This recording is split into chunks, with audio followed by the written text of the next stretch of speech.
2025, where Mcfarlane Toys rules the DC section of the toy aisle and has since 2020. I'm gonna say it plainly, I am not a big fan of what Mcfarlane Toys has done with the DC license in their 5 years. But to start with the positives, because I know this line has its many fans, I gotta respect how accessible these figures are. For the majority of them, they're always in stock, you can find them everywhere. The fact that a kid can go to the store and find a Batman figure they want and he's actually there is appreciated. Even with Marvel Legends, there are so many figures that I have never seen on the pegs. These figures need to be accessible to collectors of all ages and backgrounds, and you shouldn't have to be eternally plugged in online to be able to buy a toy. Another thing Mcfarlane does well is their sculpting. Sometimes the sculpts can look wonky, but there is just so much sculpting, which cannot be said for practically any past DC line. Every figure feels completely different from the next. They truly take detailing to the next level. That being said, these figures struggle in so many other areas that it's hard to justify the $25 for me personally.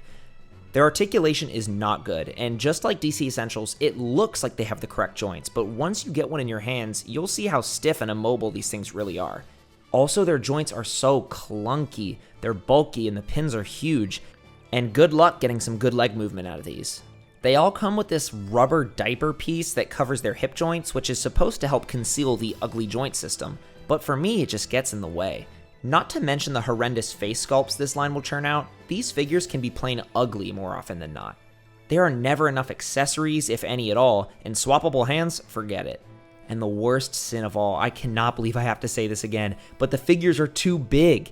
Why can't we have a normal 6-inch scale DC line? It's been years, I just want my domestic superhero figures to all scale together, at least relatively. Is that so hard?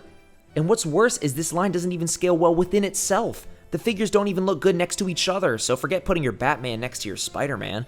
Speaking of Batman, a common criticism of this line is just how many Batman figures Mcfarlane puts out. You'd think it was called Mcfarlane Batverse with how many Batman figures they release. I don't need to regurgitate all of the past arguments against Mcfarlane, there are plenty of videos out there that do it better than I ever could. But I'm disappointed that this has been the line DC fans have been given for the last 5 years.